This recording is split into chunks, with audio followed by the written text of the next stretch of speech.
Hey, Ash here from Coder, and I just want to walk you through our new SupplierSync feature that's been recently released and is currently in beta.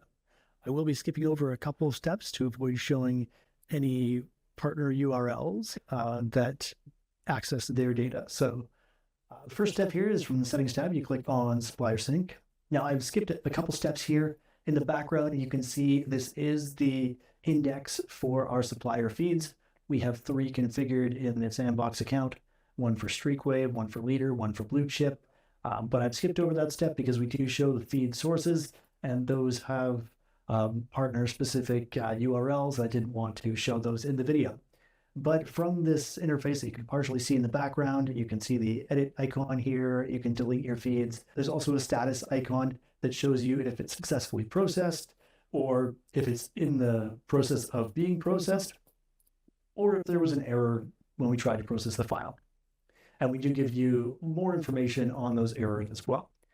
The first step of this wizard is where you can input the URL. We verify that there's a CSV there that we can grab. We even show you a preview of the header row and a few rows of data so that you've made sure that you are grabbing the right CSV that you want to map. And then on this step here, you go through and you map the different fields. So it's pretty cool. You can, pick what you want to map. This is the most important one at the top, the manufacturer part number.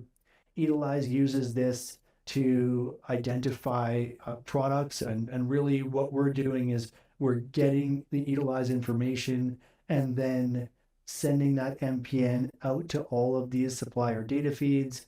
So it kind of needs to show up in the Eatalize product catalog with the MPN in order to be found in your data feed. So mapping this field is very important. I would probably recommend going with a manufacturer SKU or manufacturer part number here. Then you have required fields, which will map to quoter's name, manufacturer, and price. Optional fields, if you want to map to a category, we will either match to an existing category using an exact string match, or we'll create a new category if we don't match. You can input your supplier SKU, weight if you want to track that, and taxable. Taxable defaults on if you don't specify whether it's taxable or not. And we're looking for a true, false, TF, yes, no value in the taxable column in order to map that to our taxable flag for that product. Down below, you've got